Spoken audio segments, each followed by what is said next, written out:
Hey, good evening, ladies and gentlemen. Nice to see you. My name is Mike Schultz, and I'm a 1979 graduate of Western. Any 70s graduates in the audience? Amen, amen. That's always a wonderful thing. I went off to teach and came back to Western and was the library director for a number of years. And every year they call me out of retirement to come and make a little thing at the Night of the Stars. So here's my thing. Tonight I decided to dress up a little bit. Overkill in my estimation, but here we go. I don't know if you can see it, but I wore this tie special. Does it glint a little red? Bulldog red. Well, just in case it doesn't, I double red socks. They say I love bulldogs. Yes. Well, it's a wonderful time to be back in Main Hall and in the auditorium because it's been a 2-year hiatus for Night of the Stars. Now, the outstanding teacher candidates were announced every year, but we didn't have a formal get-together, so it's wonderful that we can all be back. You know, this night is one of my favorite nights because I call it a positive vibe fest and a feel-good tsunami. It's all positive, wonderful, great stuff. So I think you're going to like it. And we have so many wonderful people to meet and hear about their successes that I can almost not handle it. So tonight we're going to celebrate our past, our present, and our future through the accomplishment of part of the Western family. We're going to recognize the careers of 4 legendary Western staff members. We're going to induct 4 Cracker Jack alumni into the Education Hall of Fame. We're going to celebrate a fantastic lifetime achievement of one of our alums. And we're going to send off 11 outstanding teacher ed candidates on exciting careers. Lastly, we're going to present 2 students with an award and scholarship generously given by Stockman Bank. So it's going to be a night filled with wonder and goodness. We're also going to review a little bit about Western's 129 years of education history, which I think is always great to learn, and make an educational institution that's really second to none. But first, you know what we have to do? We always have a tradition of learning about who you all are. So if we could have, excuse me, the house lights up magically. It's going to come. I have faith. Now, there they come. I want to say that if you are one of these people that I mentioned, whoa, I forgot about that. One of the people that I mentioned, just stand up and stay standing until everybody's there so we can acknowledge you. But we're not going to clap for you till the very end. So you're going to hold your claps, and we're just going to see who's with us tonight. So first of all, here we go. Don't forget to stand up. Previous Night of the Stars winners. Are you out there, previous Night of the Stars winners? Look at those people. All right, here we go. Yeah, wonderful, super. Thank you. Brothers and sisters, we welcome you back. Thank you very much. Western Education faculty and staff. All right, wonderful. All right, great to see you, education and staff. Wonderful. We're excited. Thanks. You're the central to our mission. K through 12 education faculty and staff. K through 12ers. Former, present, K through 12ers. Oh, God bless you. Wonderful to see you. Thank you. You're rock stars in my estimation. Western students. Could be outstanding candidates. Western students. All right. God bless you. Good to see you. Come on. You bet. Thank you very much. You're our reason for being, I think. How about alumni? Hopefully a lot of alumni out there. A lot of alumni. Look at the alumni. Whoa, whoa, whoa. Yay. Thanks for being part of our family. Parents, family, and friends of award winners. Parents, family, and friends of any award winners tonight. All right, great to see you. Thank you. Thank you very much. Great, super. Thank you. You know, it's wonderful. You were your children's first teachers, and the primary, the greatest one, probably. So thank you very much, and thank you for coming and to honor them. So that is wonderful. Thank you. All right, now it's time for everybody to get a round of applause, please.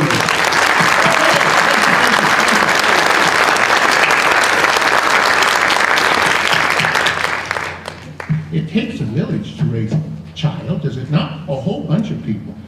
Now it is my great privilege to introduce our Chancellor, Michael Reed, to give you an introduction. We are so happy he's at the helm, and he gives us a little spring in our step. Michael Reed.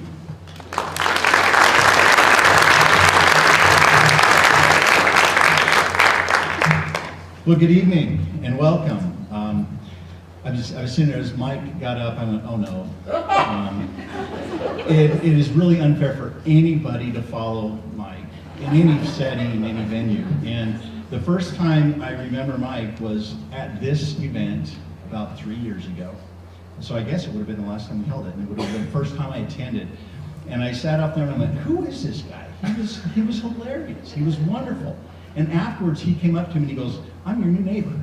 And I ended up living by him, and he was a fantastic neighbor, and I just love, anytime you can get him to speak is great. Although I will say, this is Bulldog Red. Hey, yeah. I just want to thank all of you for being here. So many of you are here to support those that are being recognized and honored tonight. Thank you for taking the time to come, to travel, to support and recognize all of them and to support them. And as I was thinking about what I should say this evening, it's been an interesting week. The last week and a half, my wife and I were talking. We had a dear history teacher of ours from high school that has passed away this past week, and we recognized him, and I didn't want to talk about him, but he got us thinking. And then when Mike stuck out his leg and showed his red socks, I have to mention him, an individual by the name of Merv Lovell. And he wore red socks every single day of his teaching career. And it was just hilarious. It didn't matter what he was wearing, he always had red socks. So Mike, he reminded us of him and brings back such fun memories. And I think that's what it does, is we think back, if we look back in our history, we look back in our life, we're gonna remember those people that impacted us. Obviously our friends and family, but teachers, the educators.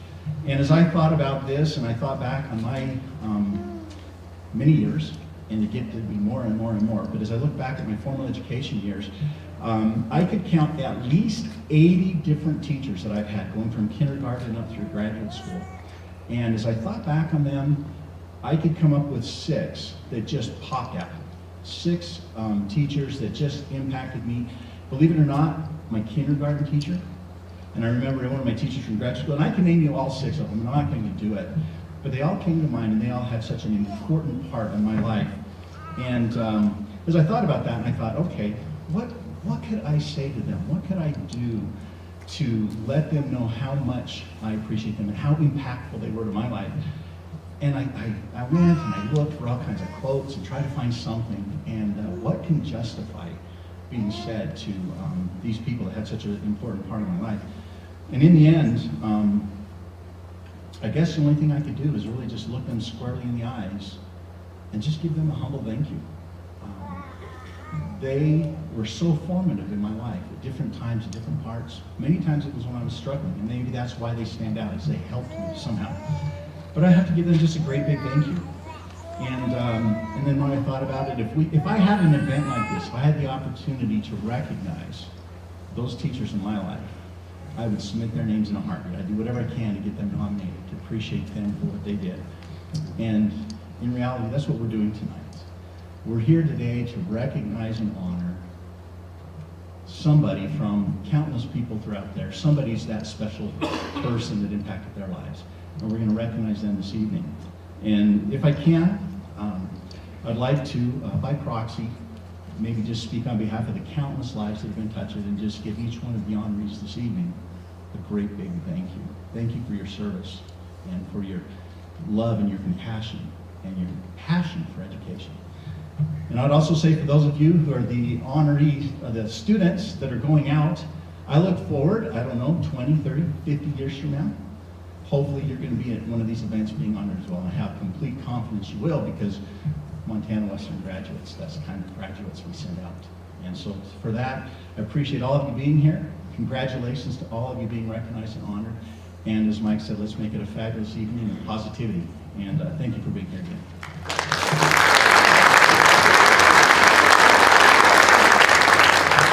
You gotta love him. Great man, wonderful neighbor, but he moved away to the chancellor's house. So, thank you very much. Well, the other thing we have to celebrate is the coming of spring. It's coming, drips and drabs, very slowly, Montana spring, but it's gonna make it, and we're excited. So I always have to sing some song, because I've noted from my wonderful singing voice. And that song is part of the hymn, and I think it's very nice. What a wonderful time is spring, when all the trees are budding, the birds begin to sing, and the flowers start their blooming. So we see that outside, and doesn't it fill our hearts with joy? It does. All right, thank you. Well, every night of the stars, I always talk about taking a journey, because life is a journey. It's not really the destination, it's the journey that we're on and what we learn from that. So I'm fascinated by journeys, so I decided to talk a little bit about journey itself. Think about Huck Finn and Jim going down the Mississippi, or think about an education course, a degree, and the resultant career. It's always more about the trip and what we learn and who we meet along the way. Trips are always fraught with all sorts of things. There's never a straight road on a trip, is there? Metaphorical or real. The roads are seldom straight, but the journey is always transformative. When I think about all this, if Night of the Stars had a spirit insect, I'm sure I know what it would be.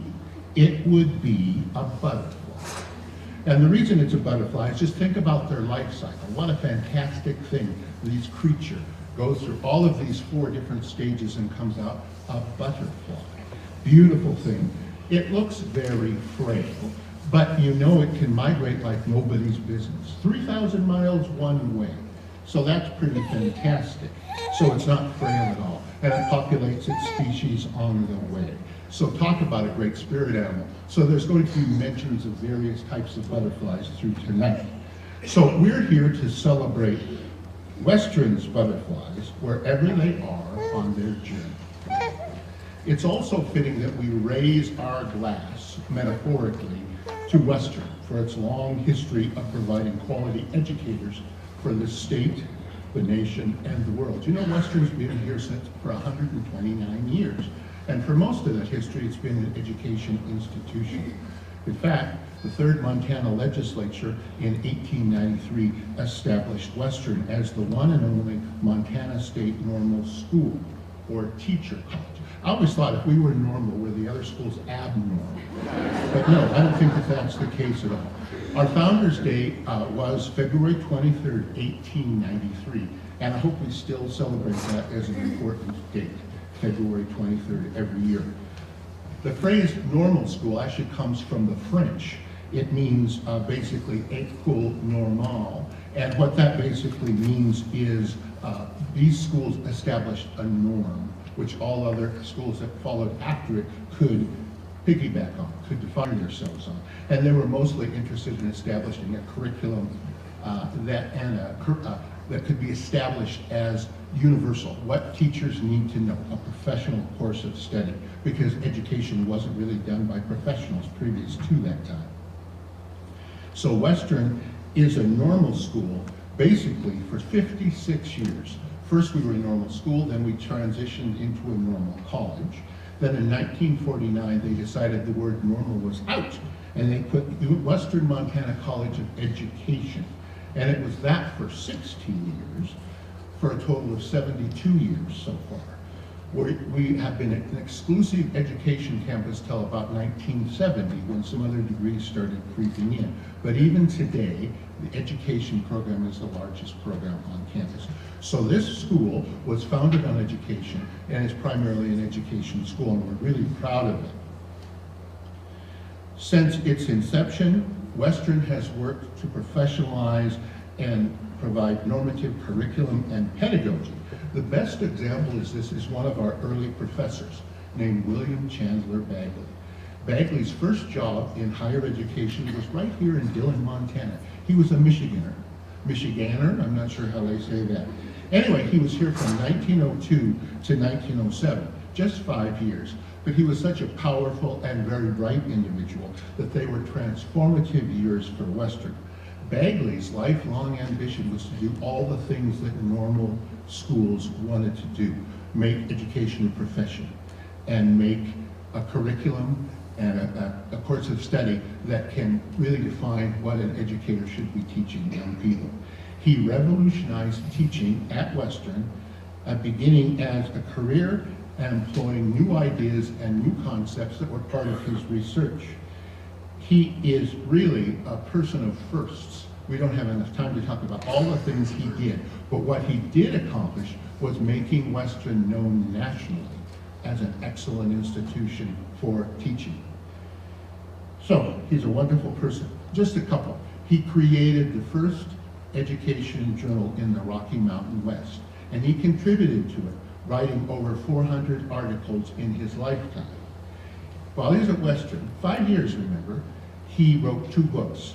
The first book was, by the way, he wrote over 30 books in his career, but he wrote 2 books right here in these first 5 years. His first book was in print for 41 years, and it sold over 100,000 copies. It was a popular textbook used for years and years. Obviously, it was on education. His second book was for young people, young teachers, and it was a kind of a handbook of how to be a good teacher. So sadly, he decided he wanted to go on with his career and see where he can go. He made 2 little hops, little Easter spring hitherto unknown stuff. Only 2 hops in 10 years, he ended up at his lifelong professorship, which is at Teachers College, Columbia, in 1917. And he stayed there until he retired in 1936. While at Columbia, he and a man named John Dewey, who was a colleague, became the 2 most prominent American educators of the day. Western's place at the forefront of progressive education continues, and tonight we will see several contemporary examples of its excellence. Hey, isn't that pretty exciting? Yeah, it's wonderful. But enough of the introduction. How about meeting some of our award winners? I am so excited to present a new award tonight. It's called the Friends of Education Award. And the recipients of this award make me think of a butterfly family. Now, I'm not very good at Latin, but here we go. Peonid. That's a family of butterflies, and they're well known for brightly colored, magnificent bodies, loved by many. And I think loved by many is an example of what these ladies do. We could think of no better candidates to present this first award to than these 4 legendary Western staff. I'm so glad we're honoring staff because we don't often do that. They do so many wonderful things, so many important things. They're the ones that keep the lights on 24/7, 365. They're like a 24-jewel Rolex watch. They're always ticking. So it's kind of wonderful. And why do I say they're legendary? Well, first of all, they're legendary because if you add up all their years of service to Western, it totals 146 years. That's pretty fantastic. They're still contributing to, their go-to people for anything that Western needs as alumni and as staff members, former staff members. They're always there for Western. They provided excellent customer service and quality information to a generation of students, faculty, and staff at Western. They have an extensive list of community service while they were working, and also when they retired. They continued to do things for the community.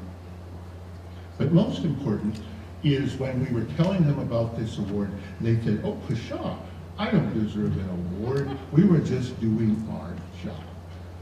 Well, I think there are hundreds of people in this state and generations of people, students, faculty, and myself, who would respectfully disagree with that assessment of themselves. So, may I call up to the stage Carol Conway, Vicki Lansing, Linda Lucero, and Donna Rouse.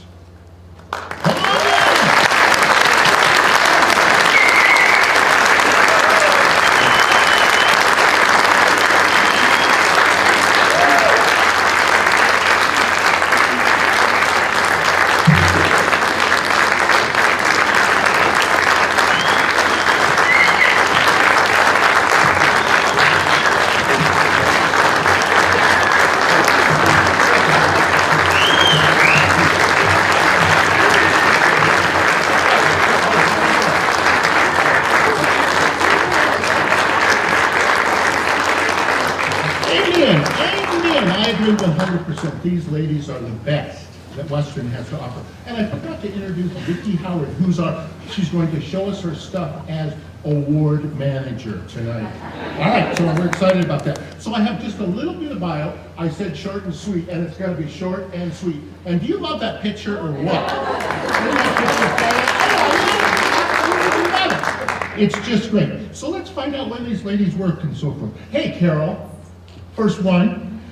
Carol's service to Western totaled 35 years. She's a Helena native. She moved to Dillon after marrying her husband, Wayne, who was a 1969 Western alum. She completed a 2-year business degree while she was working full-time.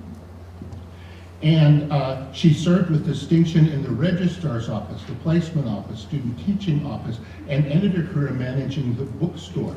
And when I retired, Carol was still coming back for busy times in the bookstore to help the new person out. What a fantastic bunch of service. That is Carol.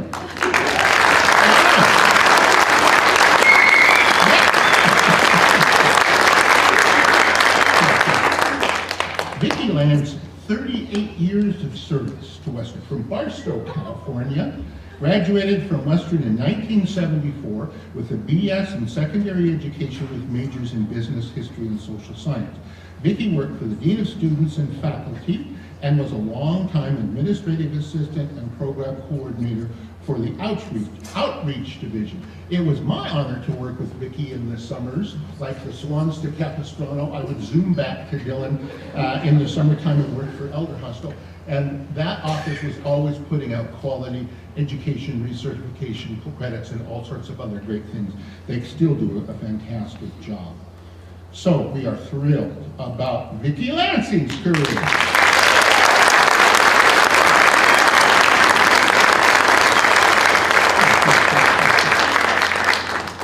Linda Lucero, they even lined up kind of like, correct, this is, that's all right. Linda Lucero had 33 years of service to Western. She's a WeMo native and graduated from Western in 1971 with a BS Secondary Education, Business, and Physical Education. She taught junior high PE for 1 year at Conrad, and love called her back. She returned to campus and married her husband Chuck, who graduated in 1972 and from Western. And Chuck is a longtime educator in Dillon as well.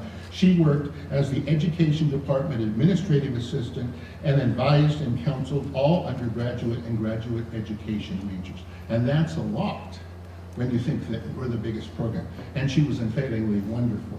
Well, she retired, she and Chuck, and went to Great Falls, closer to family. And she doubled down on education because she worked for Great Falls school system for years. Are you still working for the Great Falls school? She's still working for the Great Falls school system. So it's fantastic. What a life! That education. Linda Lucero.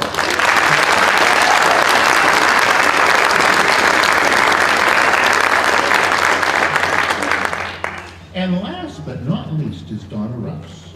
Donna Rouse had, all right, she's the winner, 40 years of service to Western. She's a Melrose native. She received a BS in Business and Physical Education in 1970 from Western. She met her husband Pierce while he was a student here as well, and they were both on the rodeo team together. She worked in admissions, placement, student teaching offices, as well as administrative assistant for a whole bunch of deans of faculty, provosts, and chancellors over the years. Donna was awarded the 2010 Western Distinguished Service Award. Hey, Donna! Congratulations!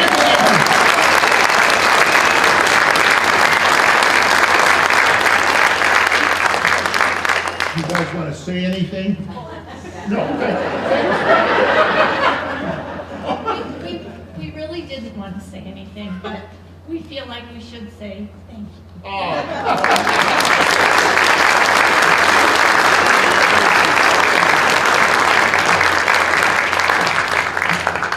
Western's own in 2 ways. Fantastic. And 156 years, holy smokes, what a diligence and wonder they and still contributing to Western. I just think that's fantastic.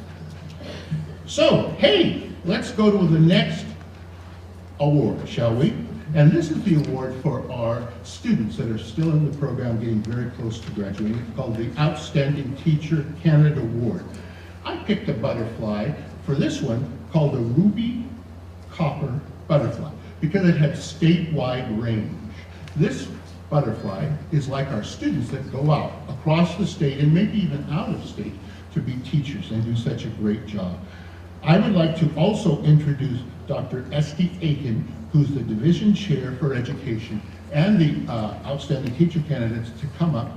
Esty is going to present the award to these students tonight. Esty, where are you? I'm right here. Oh, God.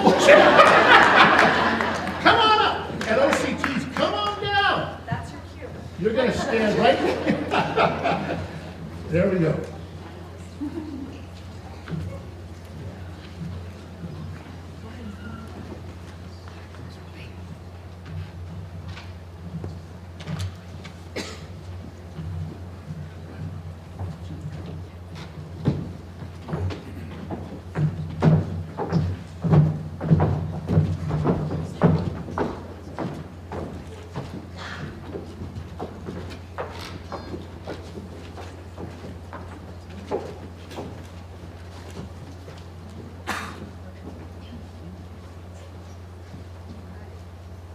We have been waiting 3 years to celebrate Montana Western's finest teacher candidates together at Night of Stars. Before moving to our 2022 class of outstanding teacher candidates, we want to acknowledge those selected in 2020 and 2021 whose accomplishments were feted with less pomp but not less enthusiasm. So let's give a round of applause to those who have been awarded in the past 2 years but did not get a celebration like this one.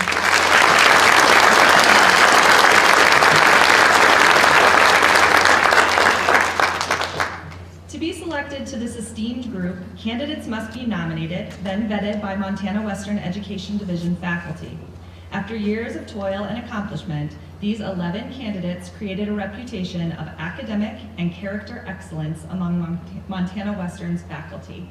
To understand why these candidates were chosen for Night of Stars, we've chosen excerpts from the nomination letters that faculty provided. Faculty had this to say about one of the candidates, and maybe as I go through these quotes, you can try to figure out which candidate this was said about. Viewed by faculty and peers as a leader, smiles in the face of challenges, seeks to understand where students may struggle and find solutions, helps students understand who they are through loving, inspired teaching, embraces a pedagogy of caring and culturally responsive teaching, with a service heart, leads through a willingness to help others, a knack for learning lessons from every experience, compassion transmitted through extraordinary kindness, persistence, continuous professional growth, and intellectualism, stretches the limits of children's imaginations. And while I won't tell you which candidate those quotes belong to, because one of them belongs to every candidate, I think we could actually say that all of them possess many of those qualities. So, the 2022 Night of Stars Outstanding Teacher candidates are Jade Whiteclay Benz,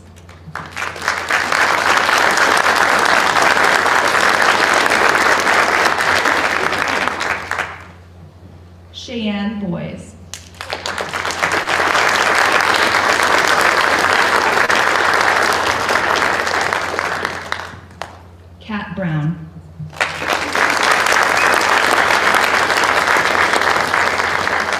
I'm just saying that I should have been saying what their majors are.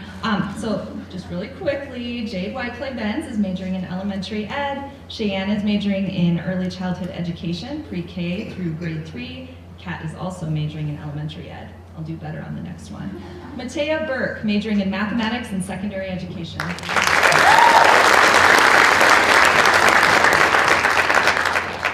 Anita Croshoe, majoring in elementary ed.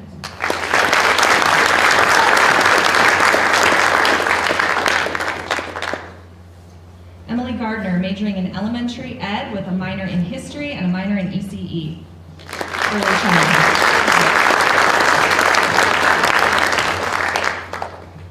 Josie Jenkins, majoring in elementary ed.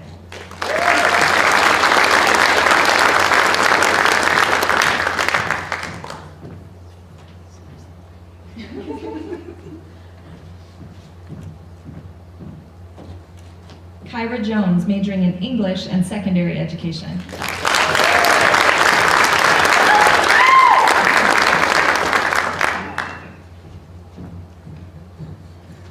Bridger LaPierre, majoring in elementary education.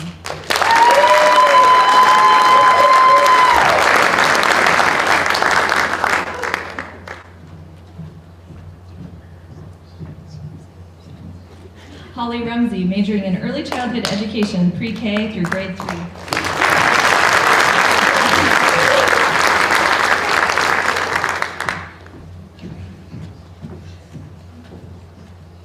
And Devin Turner, majoring in elementary education, pre-K through grade 3 with a minor in special ed.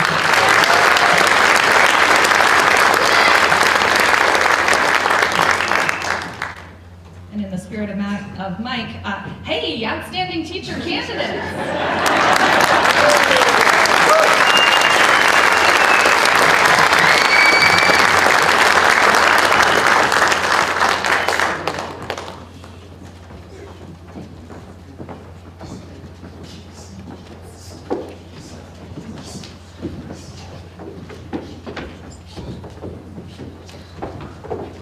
Western's future, right there. And I'll bet just down the line that the chancellor was saying in 50 years, I might still be here doing it, but I don't know. But wonderful people. And I'm not sure if I said that SD is the division chair of education. I hope I did, because I'm slipping in so many ways. So, great. Continuing with the student award, I want to announce the presentation of the Stockman Bank Take Stock in Education Award and Scholarships. And for that, I would like to invite Dr. Vicki Howard to come to the dais and to present the awards. She is the program coordinator, professor of education, special ed, and she's working on a grant to make more Native American teachers to go to our tribal schools and elsewhere. Thank you very much.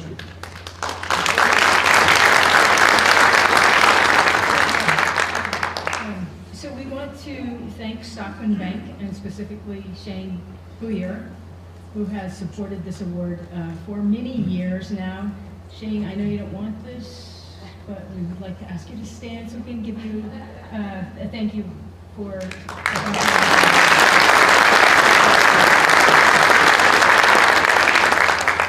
First, I'd like to present the Stock Your Classroom Award. This award goes to one of our outstanding teacher candidates, Cheyenne Boyce. Cheyenne, would you come up, please?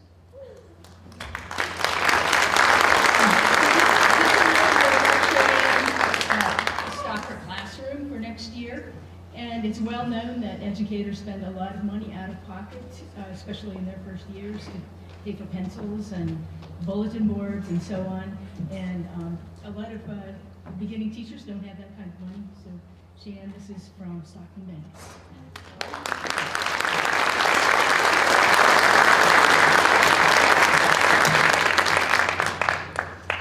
Our second award, Take Stock in Education Scholarship, is made to Alice Ann Sloan. And unfortunately, Alice Ann is unable to join us tonight, but let's give her a round of applause.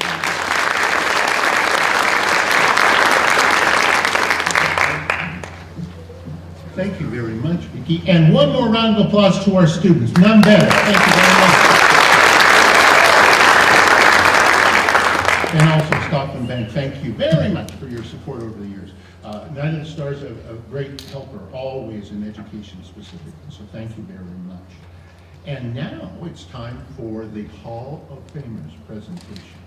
And I picked a butterfly for this called brush-footed monarch butterflies because they're tough.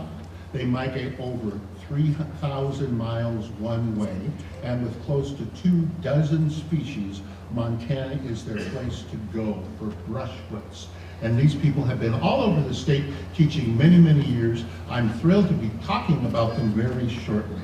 And first person I would like to talk about is going to be Anki Davis. Anki is a 1968 graduate of Western, a Bachelor of Science in Elementary Education.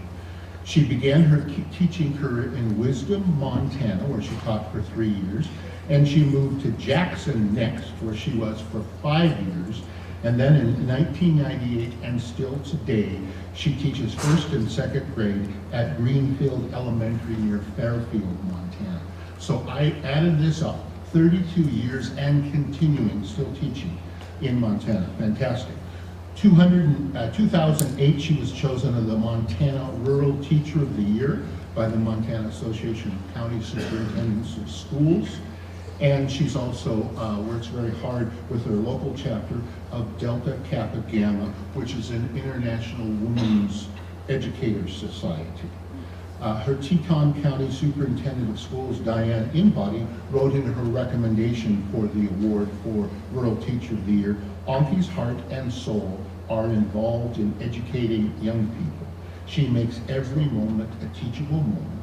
Everyone should be so lucky as to have a teacher with Anki's spirit and dedication. Beautiful words, indeed. And now what we like to do is play a video.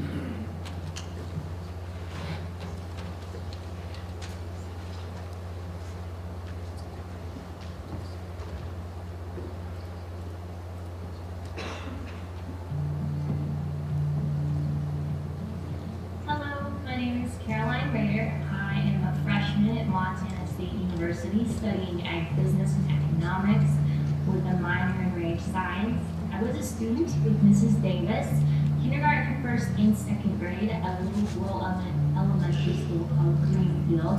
When I started, there were less than 40 students in elementary school, and now there's almost 90, and I credit that in part to Mrs. Davis and her persistence and her kindness towards her students. What impact do I think Mrs. Davis had on her students? One of the things that she was always consistent about was ensuring that we had good manners, especially at the lunchroom table. I think that was such an important thing, to have kids to have good manners. It sets a good basis for them. But then she also put on a couple of different events throughout the year. One was a Grandparents' Day party, and then the other was a Mother's Day tea party. In both events, she had the kids dress up lovely and help prepare the events and help serve the food. And just that sense of responsibility at such a young age and the pride in doing something for those you love, that gave her students something that they could build off of for the rest of their life. An event, a point in time that they could grow from and continue to have that responsibility and that sense of service to others. Mrs. Davis always takes the time to go visit her students outside of the classroom. Every single year before school starts, she goes to each house and drops off some materials for them to begin classwork before school even starts. And she takes this up as an opportunity to visit her students' homes and to understand them a little better. For her, learning doesn't just happen inside the classroom, it happens everywhere that the child is. And I think that is so important that society continues to recognize that. And Mrs. Davis is certainly a role model for making sure that happens. More so, once you're a student of Mrs. Davis, you're always a student of Mrs. Davis. She continues to love and encourage you after you are out of your classroom, and she's always excited to see you, whether it be on the street or at an event at Greenfield. And I think that is also important. It's important to have continued mentorship. So again, Mrs. Davis is a role model for that continued mentorship. Thank you for the opportunity to share my love and admiration of Mrs. Davis. I am Warren Sasser, a former principal teacher at Greenfield School, which is located between Fairfield and Powell, Montana. Presently, the school has an enrollment of around 100 students. It is a high honor and privilege to provide some insight on Mrs. Davis's tenure at Greenfield Elementary School. She and I are graduates of Shoto High School and Western Montana College. Therefore, I have known Anki for over 50 years. In 1999, the first second grade teacher at Greenfield School retired. After analyzing credentials of many applicants, the trustees offered Mrs. Davis the position. This is a decision the trustees and I have never regretted. Anki wanted the classroom to be inviting for the students. Her school day would be from 8 a.m. to 6 p.m. or later. That does not include the work she often took home.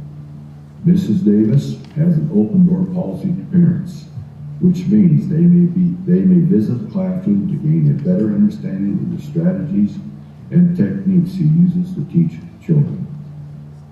Anki Davis truly loves teaching and is a person any school district would be thrilled to have on staff. She is very deserving to be inducted into Western's Teaching Hall of Fame. My sincere congratulations to Mrs. Davis, a super teacher and a super person.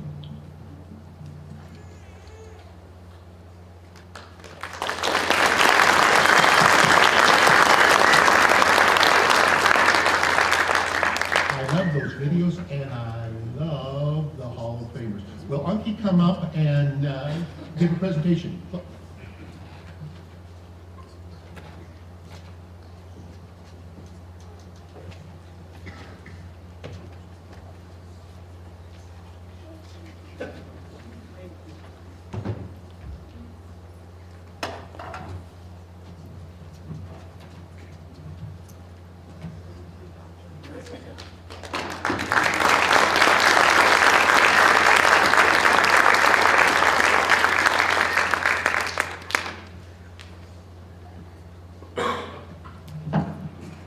I am still in awe about this presentation at my beloved alma mater. Now, Mr. Schultz, if my 7 first graders and 8 second graders were in this audience, they would ask you the question, Yes, ma'am. what is the Montana state butterfly? Oh, that's a good answer. I should have used that. I'm kidding, sorry about that. Good, you are wonderful, thank you. I've been corrected by the best, right here. I don't. I beat it one time, but it's gone. Is that right? Yes, at the moment, right now, it's gone. Well, if they were here and they had asked you that question and you did not honestly know the answer, they would tell you it's the morning cloak. Oh, thank you very much. I never knew that, to tell you the truth. And they would also tell you that it's not the morning AM, it's the morning weeping morning. That is taken care of. This is your lesson for the day. Thank you very much. You're very welcome. Ladies and gentlemen, on April 17th, 1951, I saw my first glimpse of the United States of America, the land of opportunity, when through the dense fog I saw the torch of the Statue of Liberty. Coming across the Atlantic Ocean in a Dutch boat with my father, my mother, and my older sister to the land of promise, of opportunity, of wealth, of kindness, of sharing, and of greatness. Coming from the Netherlands to Shoto, Montana, another chapter in my life. On May 23rd, the day before my graduation from Shoto High School, I received a Dear Anki letter. It was from a couple who had sold their car dealership in Shoto and purchased a car dealership in Livingston, Montana. When I received this letter through the mail, I had already been accepted as a student at Montana State College. This family I had known for several years. I had babysat their 2 adopted children from the time I was in junior high school until into high school. When I received this letter, I was told very sincerely that because of some unforeseen circumstances, I would not be able to live with them in exchange for, and they would provide my board and room, and I would continue taking care of their children and doing house cleaning chores for this family. To say that I was deflated, yes, I was, but also I thought, yes, this isn't the way I had planned on my future to be, but I can and I will watch me go on to college. Because this happened, I went from part-time working in the evenings at JCPenney's in Shoto to working full-time during the week and on Saturdays to continue saving my money for college. And there was a dear lady that I worked with at that store, and she had a son who is now deceased that was attending Western. And she told me so many good things about this institution. And the more I thought about it, I thought, perhaps Western would be a better choice for me than Bozeman. Smaller, less expensive, more affordable, because in my family, we put ourselves through college, and we are proud of that. Therefore, after working 15 months after graduation full-time, I had saved enough money for a year and a half of college.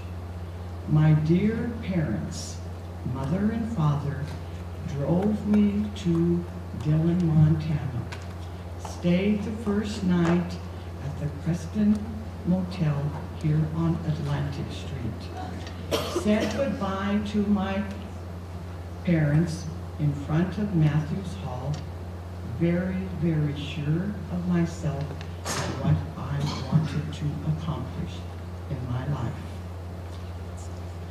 Then, homesickness set in. Homesickness like I had never experienced in my life. And some of the girls that lived on the second floor of Matthews Hall remembers Miss Dane standing in the hall at the telephone attached to the wall, sobbing, "May I please come home? I miss you, I miss you." And it was a very sincere feeling of loneliness to the point where I was not able to sleep very well or eat. But my dear father and my mother, 2 very dedicated people to each other and their 5 children, insisted that I would get over this. To stay there, it shall pass. And yes, my father was adamant that he would not come and get me until I adjusted, which he assured me I would. And yes, I did, and I have never regretted it.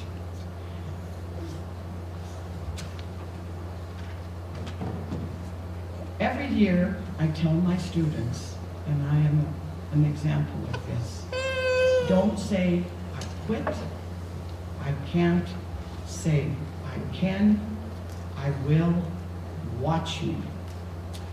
Also, about 3 years ago, I was at a memorial service in the beautiful Big Hole Valley of southwestern Montana, Wisdom, Montana, where I began my teaching career. There was a gentleman there pushing his wife in a wheelchair. I went up to him and I said to him, Mr. Huntley, do you remember me? He tilted his head to the side, looked at me very seriously, and I could tell he was trying to put a name to my face. I said, I am Auntie Dame Davis. You were a trustee on the school board at Wisdom when I was interviewed for my first teaching position. $4,800. And I thought I was rich. He looked at me, he says, yes. He says, we did good. And I said, thank you, dear Clayton Huntley, who just passed away here in Dillon a few weeks ago. I have so much to say, but my husband alerted me. Now, Auntie, you cannot talk forever. My list of thank yous and appreciation includes so many people. Mr. Paul Picton, who was the registrar here at Western when I went to school and worked under the work-study program. Mr. Larry Link, Miss Blanche McManus, Mr. Edward Siebel, Mr. C.R. Anderson, who came to visit when I was doing my student teaching in Wisdom after I had signed a contract to teach there. Miss Mary B. Emmerich.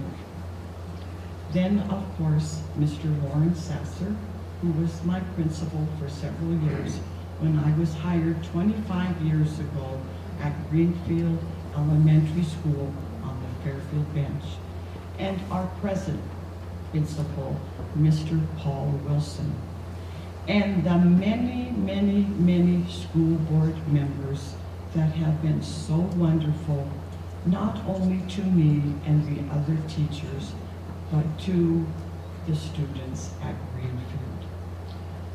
Also, a few days ago, Dr. Alan Zettler, 92 years old, was here on campus and was recognized for his years of service to Western Montana College, 52 years to be exact.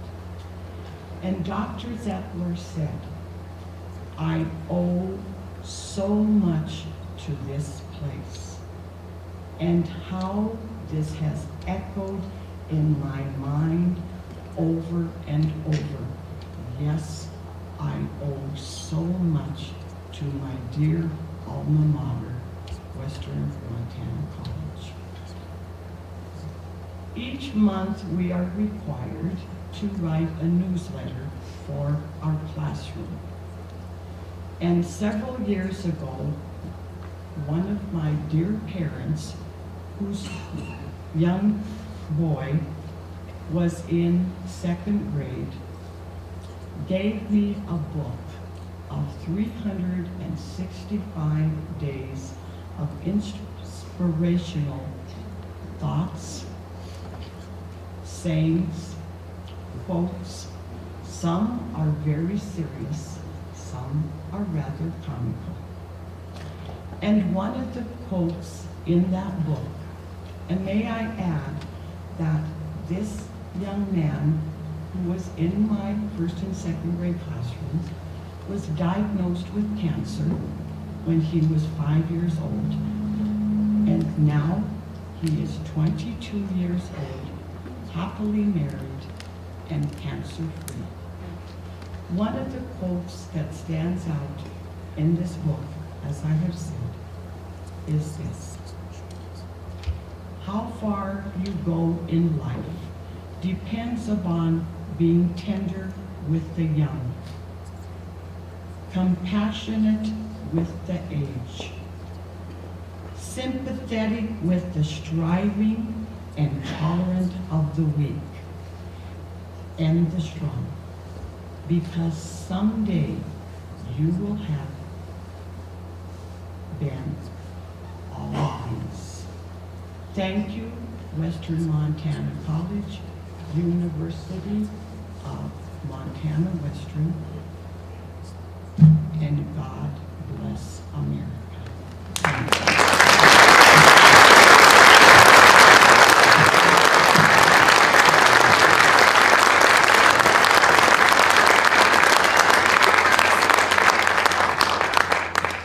Wonderful. Thank you very much, Uncle. Congratulations. Well deserved. And now I would like to introduce the second Hall of Famer, and his name is Jim Keefe. Jim is from Butte, Montana. He's a 1960 graduate of Western with a Bachelor's of Science in Secondary Education with majors in Science and Social Science. In 1962, he returned to Western and got his Master's in Education, but he wasn't done yet. In 1976, he completed his Doctor of Education degree from the University of Montana Western. He spent 13 years in secondary education, science, and social studies teacher in Montana and Oregon. In fact, he began his teaching career right here at BCHS, where he completed a number of National Science Foundation summer curriculum scholarships, and he then became an administrator. In 21 years as an elementary and secondary education building principal, 5 years K through 12 Montana school district superintendent in Choteau and Livingston. He has a career of 39 years in education, and he has a lot of service to talk about. He is president of Kiwanis clubs in Montana and Washington. He was a key club advisor, and he was the United Way campaign loan executive for the Tri-Cities of Washington. And he also participated as the Washington State Elementary Principal and State Convention Planning Board. And now I'd like to present Jim Keefe.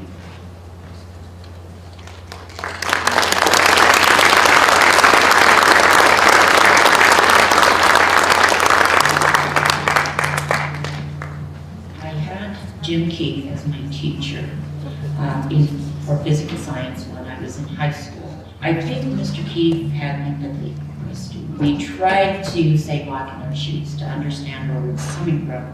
He made it clear from the beginning that if we worked hard and gave it our best, we would pass his class. I've applied the study skills Mr. Keefe taught me all my adult life. I went to college 20 years after I got out of high school. I took notes, typed it in a notebook, and used study sheets. That is the only way I got through college. I also used these skills that Mr. Keefe taught me to record my history projects. I collect the facts and organize it in a notebook, then I have what I need to write a history. I just think that he taught all of us a lot of life skills, and that he was always respectful to us. In turn, we were respectful to him. But he also wanted parents to know what the kids were learning. And in sciences, I think that's really important. I just feel he was an epitome of a teacher. Frances Schisler, and I met Jim basically through Montana Retired Educators. I can say from what I've known of Jim that he's been such a wonderful representative for Western Montana College. Not only for the state of Montana, but Wyoming, Alaska, and Washington as well. he stood up for what he believed in, and he stood up strong against whatever was wrong, and that took a lot of courage, and it took a lot of effort on his part, I think, to stand up for what he believed, the principles that he believed in. And I think that's a very important aspect of a teacher as well as administrator. People that know Jim, that worked under him and worked with him, very rarely forget him. You know, and he always has a story of his life and the things that he's done, and he should be very proud of what he has accomplished in education, and I think Western can be very proud of what Jim's done as a representative of our school. I think that Jim is a very caring person. He takes what he does to heart, and I think he gives the best at whatever he does, and he still does that, even to this day. That's what I'd like to say is that congratulations to him for such an honor, because he's deserving of it, very much so.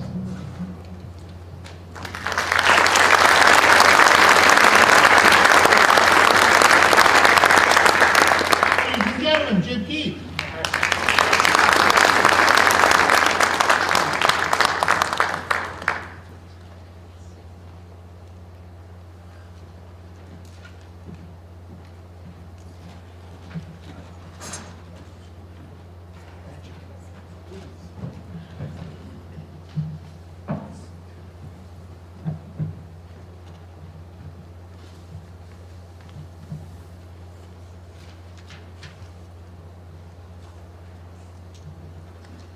Well, this is a very impressive program, not just because I'm in it, but because of all the recognition that is given to young people and people that have worked so hard for this college. And I'm just flattered to even be listed among these people. But I want to thank Western for this professional achievement. I'm gratefully honored for this recognition. This award is important to me for two reasons. First of all, it's important because it comes at the recommendation of the School of Education and the Alumni Association. To me, Western is a very special place. I go back a long way. In 1958, the staff at Western Montana College took a young Marine Corps veteran and gave me the educational skills to become a professional educator. But Western not only gave me the cognitive skills to teach young people, it also gave me the interpersonal relationship skills to interact with students at the feeling level. To that extent, Western installed in me that as a science and social studies teacher, I had the potential to change the world. Western taught me that it was possible to change one student at a time. Then, as a school administrator, it was possible to change a school. And then eventually, as a school district superintendent, I had the opportunity to change a school district. To me, that sounded like a professional challenge. So that challenge became my mission from the day I started to teach until the day I retired as a school district superintendent. Change the world for the better. That was my mission, and I worked at it every day that I worked as a teacher, building principal, or as a district superintendent. I said there are two reasons why this award is so important to me. One is because it comes from the faculty. The second reason this honor is important to me is that it's student-based. Being student-based is significant because it tells me that my students understood and appreciated the concepts that we discussed in class. That's important because they carried these concepts with them after they left school and went into the real world. They, in turn, communicated these concepts, these laws of science, and these values to the other people they came in contact with.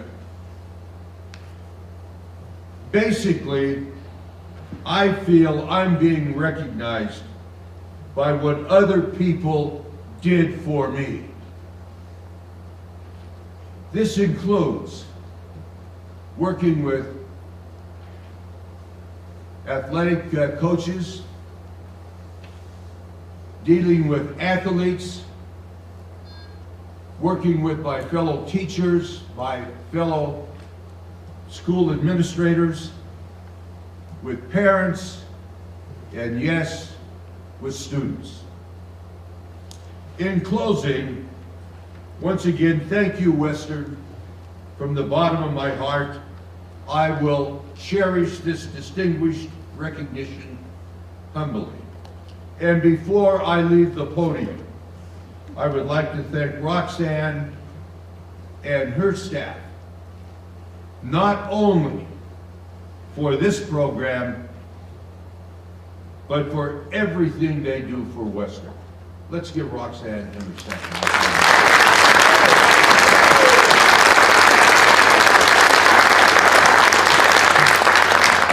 Roxanne, you are appreciated. And thank you, Mike. Thank you.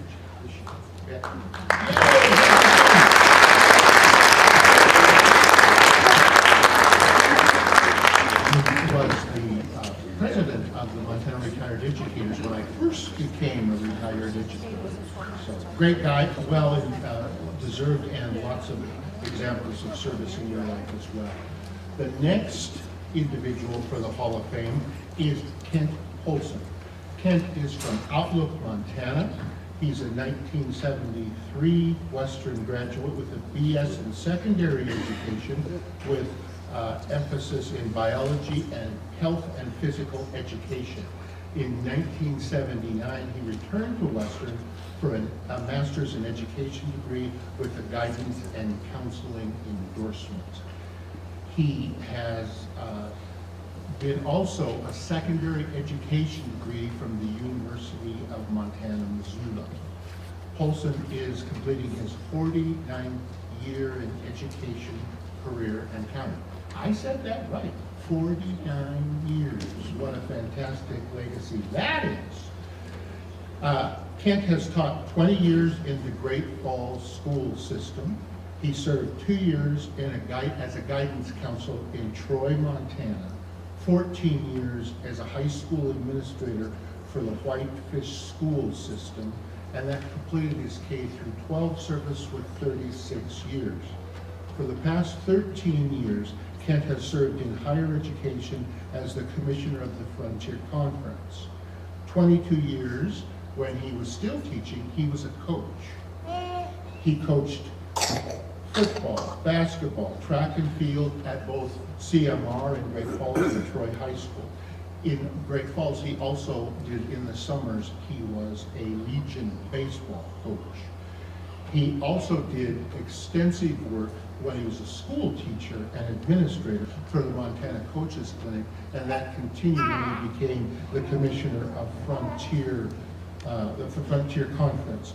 So he's done all sorts of things. He began in Great Falls working with the clinic committee, and then he continued at the Frontier Conference in bringing coaches in giving scholarships to male and female every year that is going to one of the 9 Frontier schools. So I would now like to present the video of Kent Polson.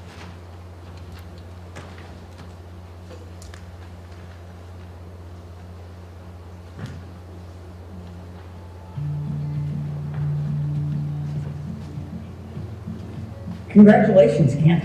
It's Colleen Sullivan here, colleague from Whitefish High School. But our paths crossed early in your career, or my career, at North Junior High School when I was student teaching, and you were a young teacher there. Recently graduated from Western Montana College. So I wasn't directly a student of yours, but indirectly, definitely a student of yours. I have a fond memory of your early days as our principal here at Whitefish, and my early days of teaching advanced biology in the second year. And obviously, being a science teacher, you had a great handle on what was going on in the science classrooms. I remember you encouraging me or guiding me to switch advanced biology to an AP biology class. I was fearful of the expectations that would bring. In hindsight, it was one of the best things that ever happened in my teaching career. Greatly influenced my career and my impact on students over the next 15 years. I appreciate that. I appreciate your guidance, but your friendship to myself and then also to the teachers at Whitefish High School will be one of the most memorable. Our faculty and our students were all part of a big family, and when you encouraged us all to work together, it was fun. We were good at it. We were good teachers, and you were a great leader. So it's only fitting that Western would take this time to honor you. Congratulations again, and best wishes. We'll see you soon. Hi Kent, Kellyanne Cooter Blackburn here. Our paths first crossed at CMR in Great Falls, Montana. I was your student. I don't remember all the lessons that you gave, but I always remember how you made me feel. You told a somewhat shy sophomore that she should go out for the track team, and I did. You introduced me to the head coach, and that changed the trajectory of my life forever. It instilled a passion for a sport that I still have today. And I got to be part of a state championship team as a high school student. You know, teachers become teachers because there was probably an educator in their lives that influenced them, and you were that for me. After high school, after leaving CMR, I went to college and obtained a teaching degree. That's when our paths crossed again. In Whitefish, Montana, green and gold again for the Whitefish Bulldogs.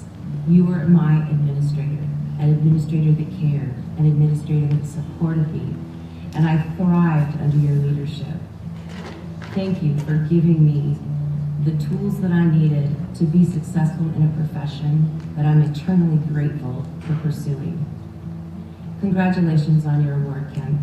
No one is more deserving.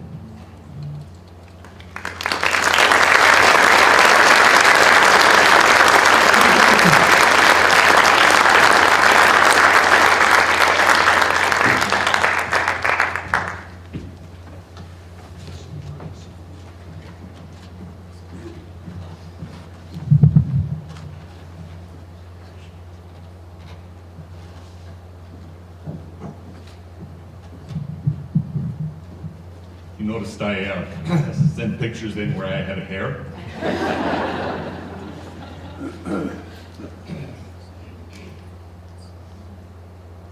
Well, I too would very much like to thank all of the people, the staff, Roxanne, certainly that's been mentioned, and there's just a number of people here this weekend that just mean a lot to all of us. There's a lot of us out there, as the previous speakers have mentioned. We owe Western Montana College a lot, and it's been a great weekend. Former teammates on the track team, the basketball team here at Western, colleagues, certainly the opportunity that we've been waiting for these last 2 years with the COVID. I was kidding the people before. They asked me if I had a speech, and I said, yeah, I had it written 2 years ago, and I've had 2 more years now to add to it.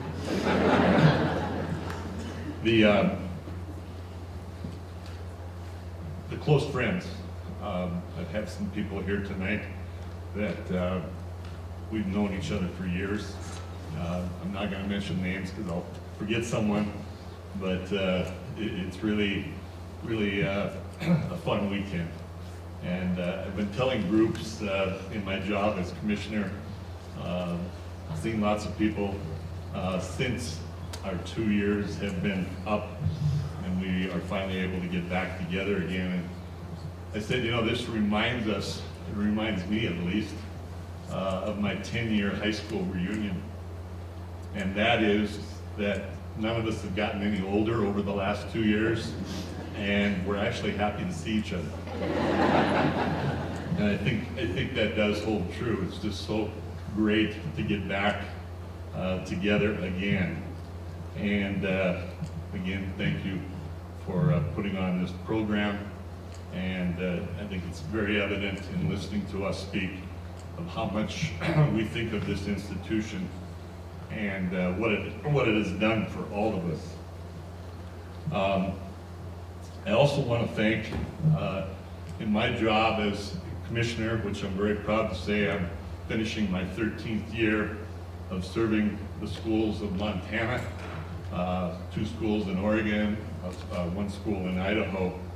But I get a chance to work with the good people here at Montana Western.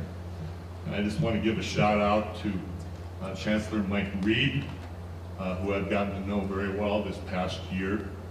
Also Michael Filing, the new athletic director here at Montana Western. My good friend Wally Felt, who I have the privilege of going to school with, as well as working with as he serves as our conference sports information director. These people are heading up a blue ribbon university, and I just can't, I know I speak for all of us, we can't thank you enough for what you do for now Montana Western.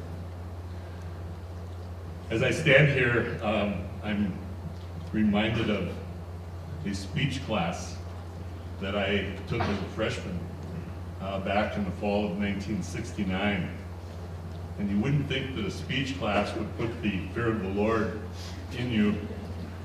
Some of us in the room had speech from Mrs. Brown. And I can't remember her first name, nor would I have ever dared call her by her first name. But we very reverently referred to Mrs. Brown as Bulldog Brown. And I know there's some of my teammates that are sitting out there that had a halftime talk or two with the late Casey Kelts, and the paint was peeled off the wall. And I can tell you that speech class from Mrs. Brown, she could coach with the best of them because she could peel the paint off the wall. Mrs. Brown talked about a couple of things when giving a public address. And one is to have a visual aid, in this case my microphone. And the other thing she said is put your audience at ease. And so I have a card up here that has my speech on it, and it's blank. And I think that my family would probably tell you that me with a microphone, with a speech that is coming from the hip, can be a very dangerous situation. Speaking of family, I just want to thank, I've got 3 children. My wife and I have 3 children, and all 3 of them came back for Dad's big night. And sorry, I'm very, very honored, very blessed. Kale came in from Bend, Oregon. My daughter Krista came in from Washougal, Washington, and my son Kurt and family came down today from Helena. My wife Joan and I are truly blessed in the fact that these 3 children have also produced 10 grandchildren. And we've spoiled them to our best and handed them back.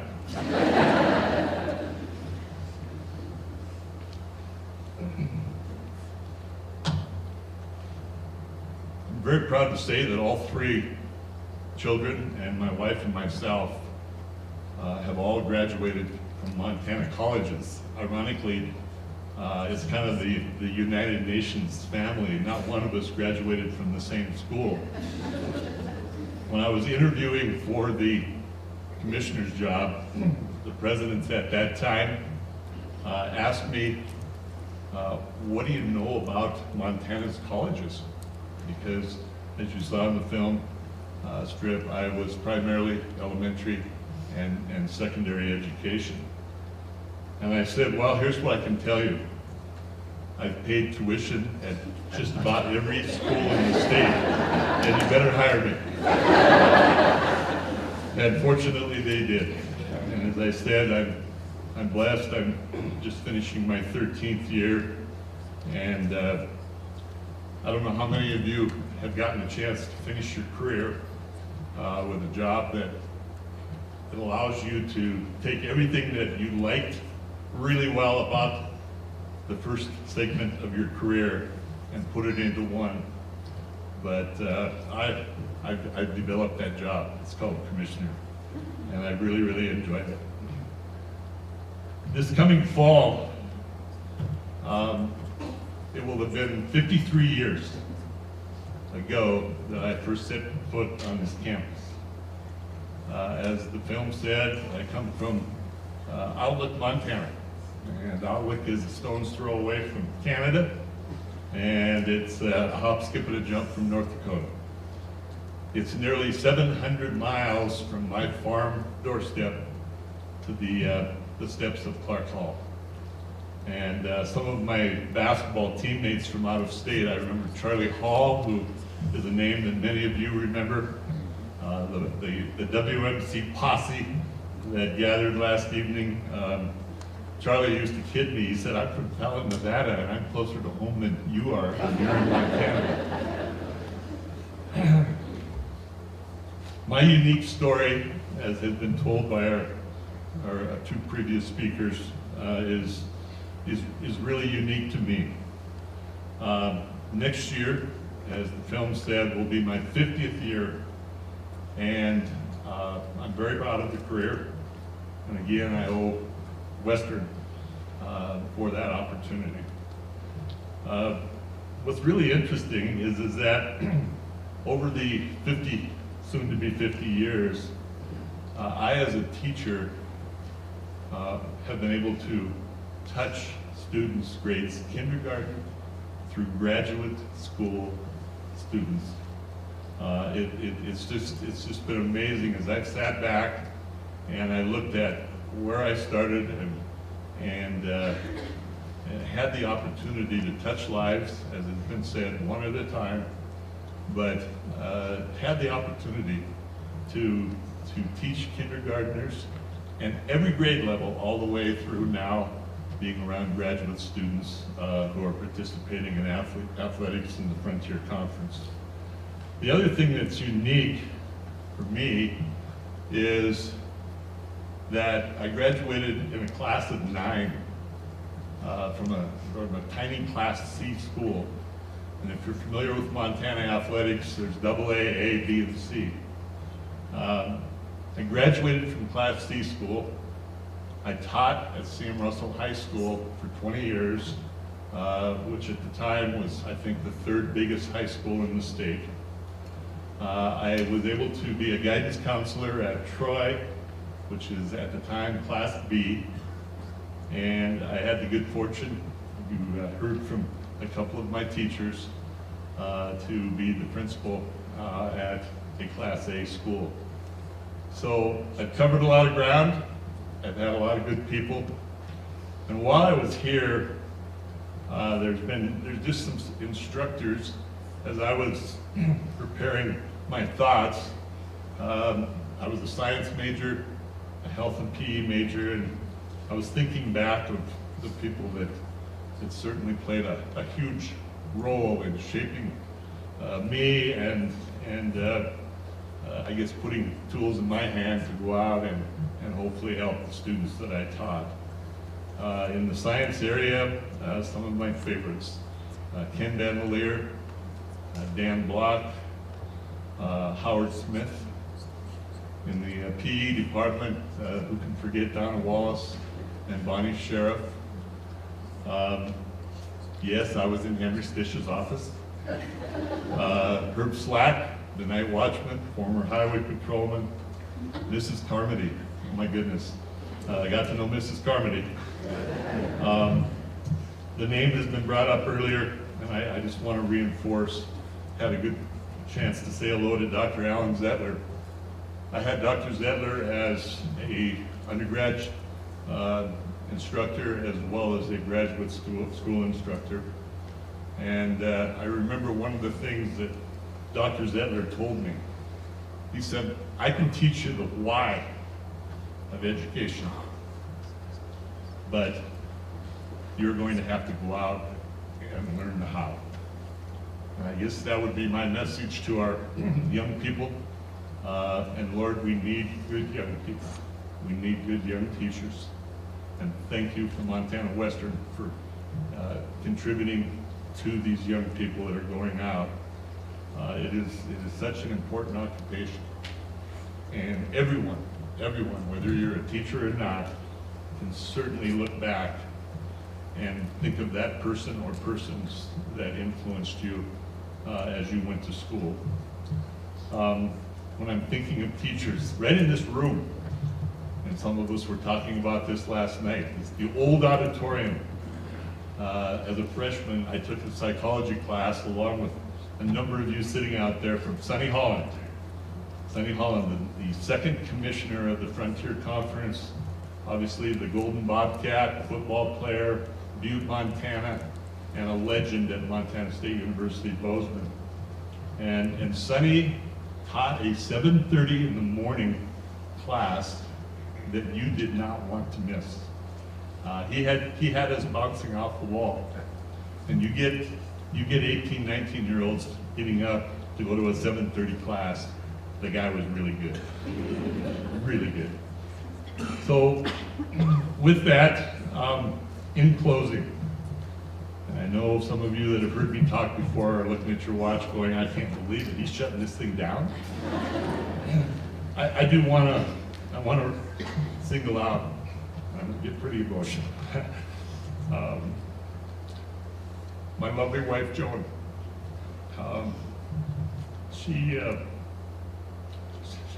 she's stuck with me. I don't know why. She has been our household's lead teacher. She's been the head coach. She is the commissioner. We go to meetings and I see people and I reach out to shake their hand and they walk right by me and give her a hug. I love you. I followed her to Great Falls actually 50 years ago. And we were just going to finish up nursing training and student teaching. And 20 plus years later, we left town with 3 wonderful children. And I just can't thank Joan enough. And I'd like to have you give her a round of applause.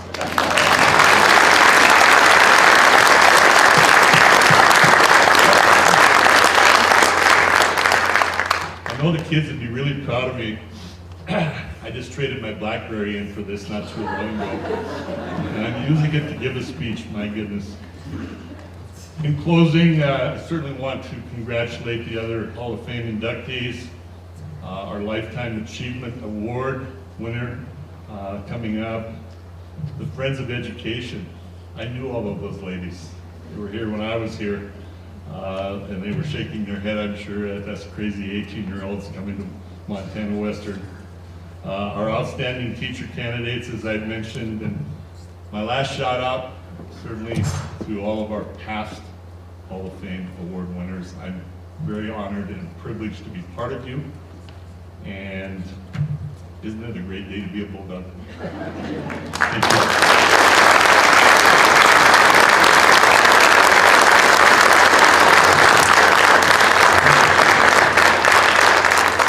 If you can't, my heart light is on full beam. Yeah, lovely. Okay, so the next Hall of Famer is Christina Szymanski. Christina is from Clancy, Montana.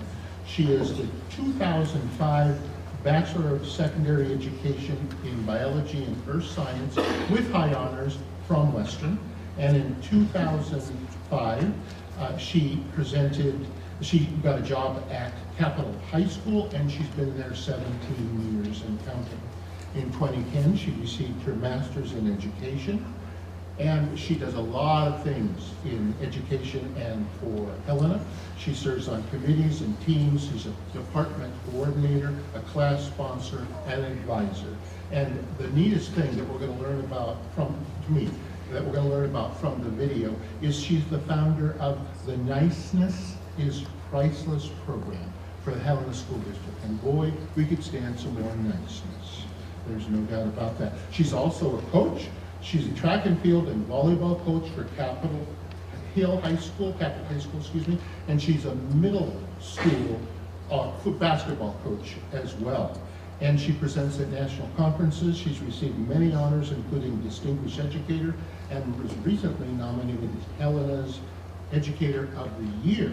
And so let's see the video.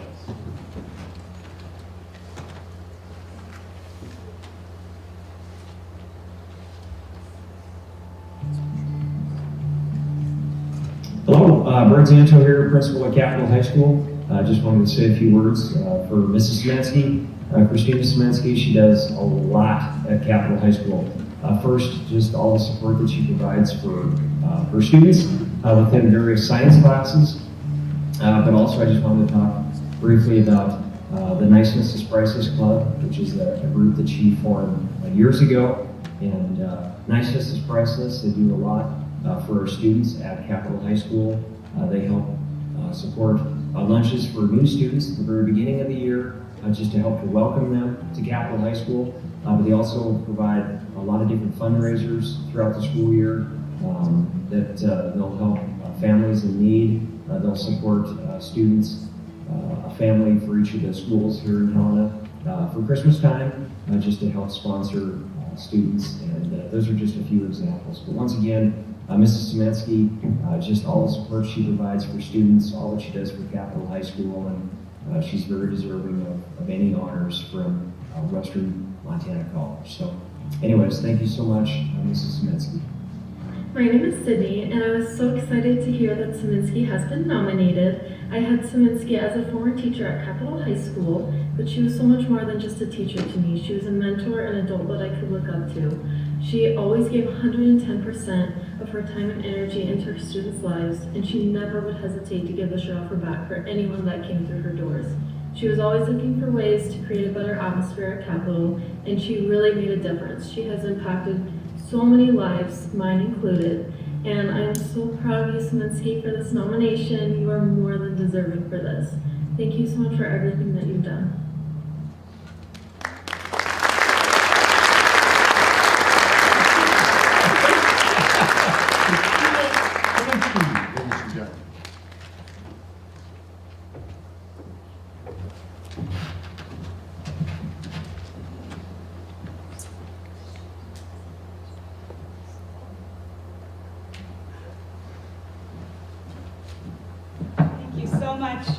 For this honor. First off, I have to say, Mr. Polson, 49 years, you must be exhausted. I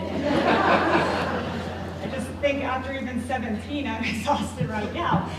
So that's quite the accomplishment. For all of you other distinguished individuals receiving this award, I feel very honored to be included with you guys. So as I thought about tonight, there were a lot of different things that went through my head. I had a few years to prepare for this.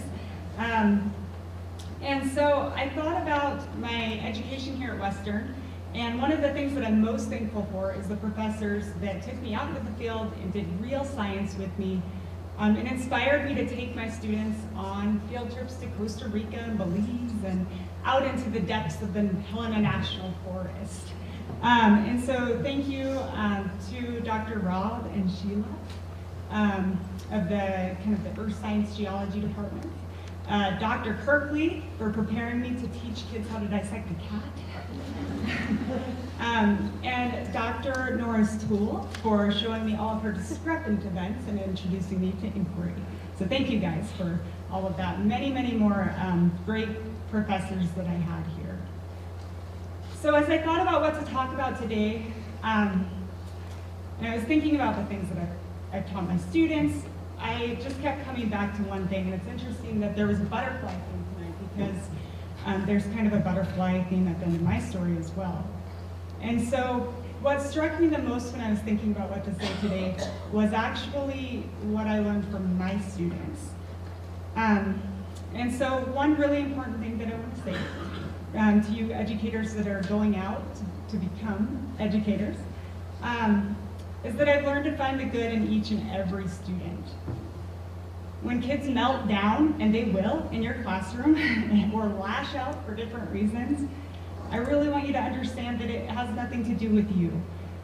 And those are the moments when they need your patience and your kindness and empathy the most. So even those most difficult kids have good in them. And if you keep looking for the good in every student, you'll find that your career is full of joy. So I want to tell you about the student that taught me the most. And her name was Mariah. Mariah was the sweet, kind, feisty student. And she reminds me a lot of my little one here, Ellie. And what struck me about Mariah was that she was just genuinely kind. She would go out of her way every day in class, every single day, to find something nice to say about a different student in the class. She'd walk around the classroom, I'm like, oh, what's Mariah up to? And she would say, I love your shirts, or just something random that she noticed about them. I had the joy of teaching her for 2 years. During her sophomore year, she got sick, and then ended up having to do quite a bit of her schooling from home.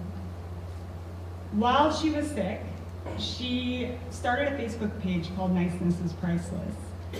And she was doing outreach projects in the community. So even though she was sick and really suffering, she spent time preparing meal kits for homeless people and spreading kind of just really inspirational messages for people that were suffering. So she did this despite the fact that she was in pain.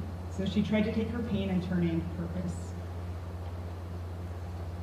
Unfortunately, Mariah, during one of these things that she was doing for the community, she would always volunteer to take anyone that needed anything and give them a ride to wherever they needed to go. And that's what she was doing. She was picking somebody up and taking them to an appointment.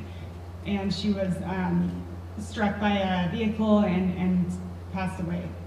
So at this time when she passed away, I had her little brother Christian in class, and Christian was just like Mariah, just a sweet kid. And he came back to school right away after she passed away. And I watched him try so hard to be upbeat and peppy and his normal happy self, which really confused the other students. And he did a really good job of that his whole freshman year. His sophomore year, I didn't have him in class, but I saw him in the hallway and he looked just sad, like his sparkle was kind of just fading. And so I reached out to their mother, Roxanne, and just asked how he was doing, and she shared with me that he was really struggling. I had Mariah's cousin in class. I had a lot of swingly kids in my teaching career, and they were all wonderful kids. And I spent a lot of kind of sleepless nights thinking about how I could help Christian and some of these other students that were really struggling at Capitol High School. And as I was thinking about how to help them, I thought a lot about Mariah and the message that she was trying to share. And I thought about how she took her pain, and instead of complaining about it or feeling bad for herself, which would have been very easy and understandable, she turned that pain into purpose and helped other people. And so I thought that maybe we could do something like that for Christian and for her family who was having a difficult time with her loss. And so over this summer, well, first I pitched this idea to Christian and their cousin Sarah, and they loved it. They were excited about it. So we spent the summer planning and prepping kind of our message and what we wanted to do. And the club picked up speed really fast. We had a lot of students that joined really quickly. And I was amazed at how much time and effort and energy these kids put into these projects, and just so much love. I had kids that would come in all hours of the day and take projects home. I had one student who hand wrote probably about 400 notes. So as a club, we wrote a personalized note to every student and teacher and faculty member in the school for Christmas, and we tied them on candy canes and we delivered them. We dressed up as elves and delivered them, and I had one student who stayed up every night and hand wrote at least 400 notes by himself. We did all sorts of things for the staff and students. One of my favorite projects was adopting a family each year from every school in our district. So all 11 elementary schools, 2 middle schools, and 3 high schools. So we would ask the counselors and the principals, which family do you think needs the most help? And they would let us know. We would get wish lists from the kids and the parents, and we would buy everything on their list. And that was a super time-intensive project during a very busy time of year, and the kids just did it. I even had students that came back from college this year and helped out with the project. And so I've just been really inspired by these students, the amount of love that they've poured into all of these projects.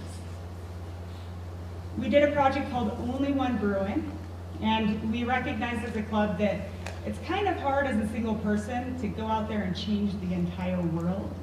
But as a single person, you do have the power to change the world of other people around you, and sometimes in a very significant way. So we challenged our Bruin friends to think about that, the responsibility that goes with having that role in other people's lives, and to try to take that role seriously and spread messages of kindness. So we've done all sorts of different things, but one of my favorite things about the club was watching, as I said, the students. And as I watched Christians do all of these projects over his junior and senior year, I saw him transform back into himself. And so for all of you guys who at some point in your life will probably experience painful moments, I hope you're able to do what Mariah did and find some way to turn that pain into purpose.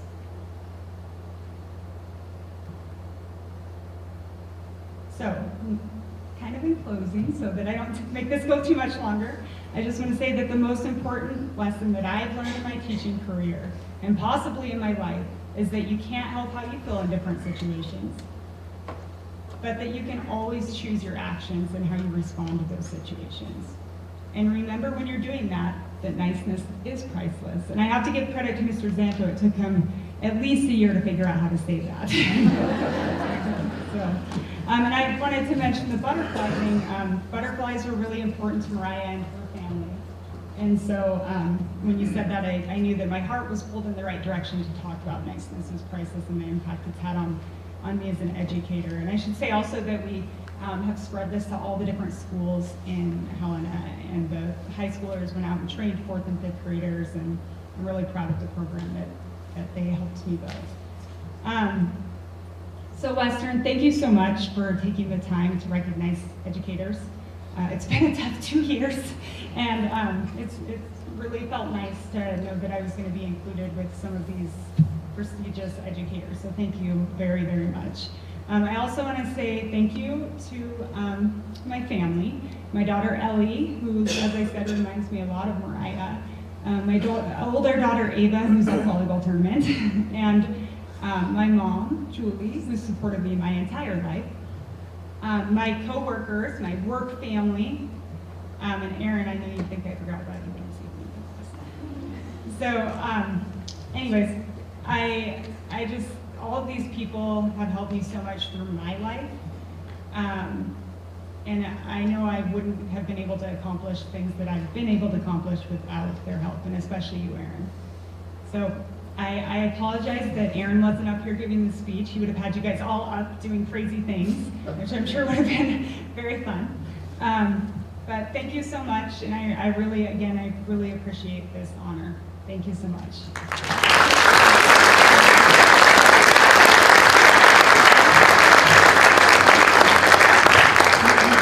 I told you it was going to be a feel-good night. Positive, positive, what a wonderful experience, what a wonderful project you're doing. That's just super. Well, I can't believe it, but we're at the last award already. How did that happen? But before we give it, let's give our Hall of Famers one more round of applause.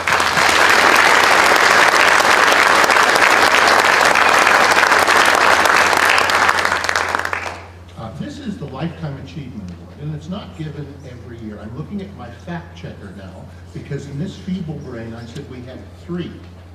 Is that right? I think so too. Earl Barlow is our 3rd Lifetime Achievement Award winner.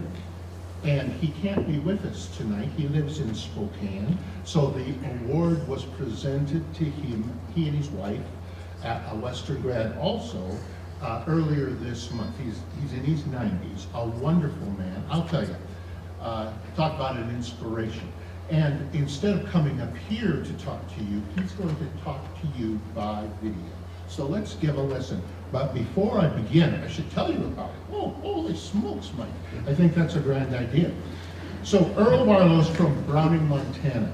In 1948, he got his BS elementary education at the Montana State Normal School. Last year, it was a normal school with honors. In 1959, he got his MED from the University of Montana, Missoula. 30 years in education in Montana, he served many places.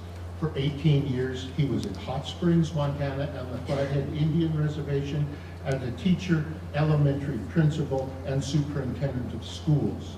He next went to my beginning alma mater, 3 years as a superintendent of schools in Stevensville. Then 3 years as a supervisor of Indian education for the state of Montana, and then 15 years as a superintendent of schools in his hometown of Browning.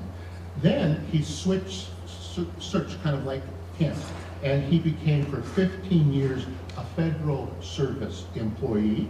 He spent 2 years as the director of the Office of Indian Education at the Bureau of Indian Affairs in Washington, D.C., and then 12 years area director for the Minneapolis area office for the Bureau of Indian Affairs.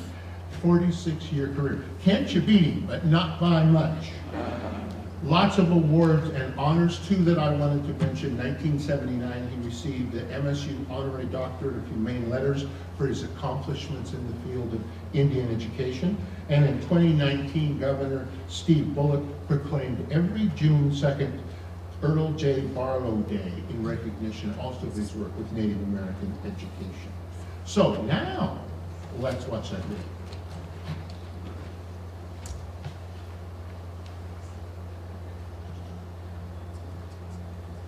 This is an outstanding honor and one of the highlights of my brief life on Earth, and I do appreciate it, and I certainly do extend my sincere thank you to the University of Montana Western. And I have so many fond memories of Western, and I would not know where to begin, as you're all aware. When I enrolled in 1945, it was called Montana State Normal College. And the president was the esteemed Sheldon E. Davis. And Dr. Davis had been president since 1915. So this was 1945. And he just really became, I guess, a role model for me to try to emulate. He was very highly esteemed in Montana. He taught me so much, and I'll never forget all of his fine lessons. He was an excellent, outstanding teacher, and he was just so knowledgeable about elementary education in Montana. And I chose to major in elementary education, and when I made that announcement up home in Browning, Montana, it wasn't too well received. But I had many reasons for selecting the University of Montana Western and the school itself and the faculty and so on. But I never regretted my decision. I found that a lot of people didn't agree with me. Back home, my uncles all said, Earl, we need lawyers. We don't need school teachers. And I had a lot of input from former teachers, and some of the teachers at Browning had gone to the University of Montana Western, and that's why I made my decision. And I never regretted it because of people like Dr. Sheldon E. Davis, very articulate, knowledgeable. As I've indicated, I did attend when I was in the Army, the University of Idaho, and Stanford University. And I would place Dr. Davis at the top of the ladder so far as instruction, faculty member, and so on. And so I just tried to emulate this man and others. Remember Russ Jordan at the university, and Genevieve Elverson, one of my all-time favorite English teachers. And I could just go on and on. I remember all those people like it was yesterday. If I had to answer who influenced me and helped me the most, would be my wife, Orleen. And we have 6 fine children, all good citizens, all doing very well. And so it's just a history of mutual admiration. She was a cheerleader at college, a student leader. And, we were married, and we have been married for 73 years. We met in the cafeteria at Dillon. My roommate and I were seated at this table, and we didn't realize, but Earl in his room had spotted where we sat. So they came over and they said, may we join you? And we said, well, of course, to have been shown to us. And so we've been eating together ever since. In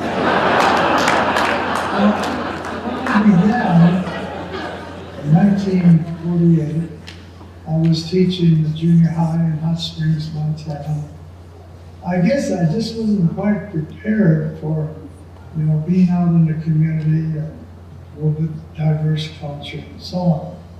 And so what I concentrated on was, number one, the students. I wanted to give them the best that I could to become good students. Out of those experiences as a classroom teacher, I became involved in all kinds of things. And one of which was the welfare of teachers. And I've tried to put into writing how shocked I was, especially how women or female teachers in 1948 were not given fair treatment in Montana. And I was shocked when I found out that female teachers were paid less than male. And the real surprise was if a female teacher was married, that was actually taken into consideration by the school board. So one of my very first activities was to level the playing field. And I presented the school board for the first time in our history with a single pay salary schedule. They weren't too receptive. But time and time again I came back, and I did get, at least in my little school district, the first teacher's salary in their history. Another interesting thing was, in our little community, were 2 or 3 teachers who had retired, in the late 30s, early 40s. And their teacher's retirement, one was making $18 a month, teacher's retirement, because he retired back in the 30s. So I thought, how can we help these people, all the teachers?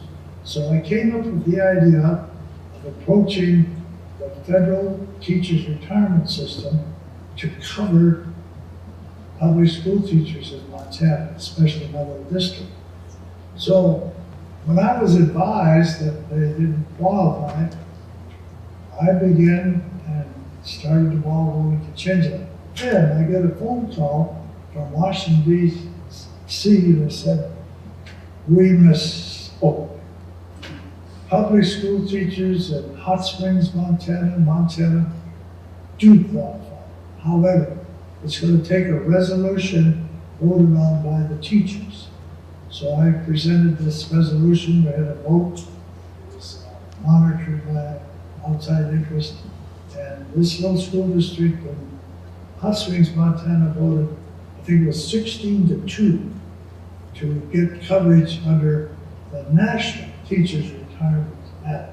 And right to this day, I meet school teachers who are so grateful that with their teachers, Montana teachers retirement and the federal teachers, federal retirement system, they're able to live a pretty satisfying, decent life. I felt that I had to have a happy faculty. I had to have people who were pleased, satisfied, and felt that they were adequately compensated, and that in turn reflected their teaching. They became, as I used to say, one big happy family. I demonstrated that we could really improve education by cooperation. Before, it was always a dogfight. This is mine, that's yours, you know. It just wasn't a good attitude, it wasn't a good atmosphere. So I think that was instrumental in making possible these changes. So that's what kind of triggered all of this and formulated, I guess, my philosophy of education. Let's be fair about it. That's all. Let's be fair about it. So I do appreciate this honor. And I do hope that some way, some small way, I perhaps was instrumental in furthering the cause of all students in Montana, but also especially the tribal members. So I hope that I somehow was able to do that. Again, I appreciate this honor. Thank you very much.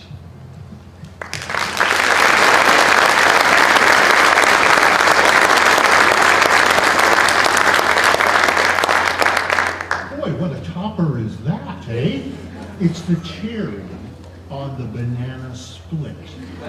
What a guy, what a fantastic individual. He is so inspiring. What about that philosophy of education?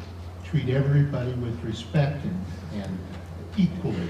My gosh, I hope I made a contribution. Holy smokes, I guess he made a contribution to women, to retired educators, and on and on and on it goes. What a fantastic individual. So let's send him positive vibes, good thoughts, God bless him, and his wife, what a sweetie she was too. Yeah, so God bless you, Mr. Barlow, and thank you for all you've done for education in Montana, and you are a treasure, no doubt about it. Okay, well, believe it or not, we've completed the awards tonight, but a few quick announcements before we get some chow next door. We would like to unveil the class of 2023 Education Hall of Fame and Lifetime Achievement recipients. So let's take a look. Hey, Lacey Pullier, Jim Gilboy, Jerry Delaney, Wayne Loeffler, and Joanne Isaacson Allen. Wonderful people. Let's give them a hand.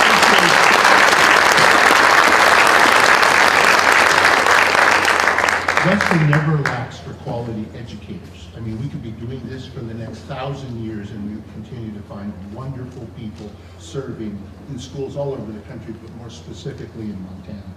What a legacy that is, I'm telling you that right now. Now, we always are interested in your nominations too, because we're a little group of people that meet in rooms, and it's wonderful to get as many recommendations of award winners that we should receive. whether it's Hall of Famers, Lifetime Achievement, whatever you think. We would love to hear from you. And all you need to do is log in or call the Foundation Alumni Office and let us know. Didn't Mr. Barlow, didn't his daughter tell us, or am I right on that? Yeah. So that was just fantastic. We love to receive that. That's just super. Reception is right next door in the Lewis and Clark room, so I hope you'll find there's some wonderful things to eat and drink there. Is there a silent auction? No auction, sorry. Well, there you go. Just buy more beer and so forth. I think, is there Bulldog beer? All right, absolutely Bulldog beer. You can't beat that.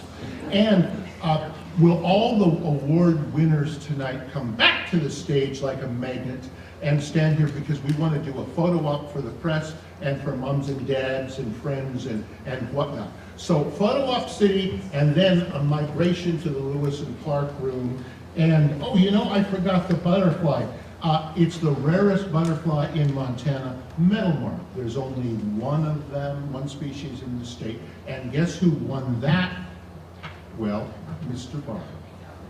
All right, so super. All right, thank you very much. God bless America. Have a great evening.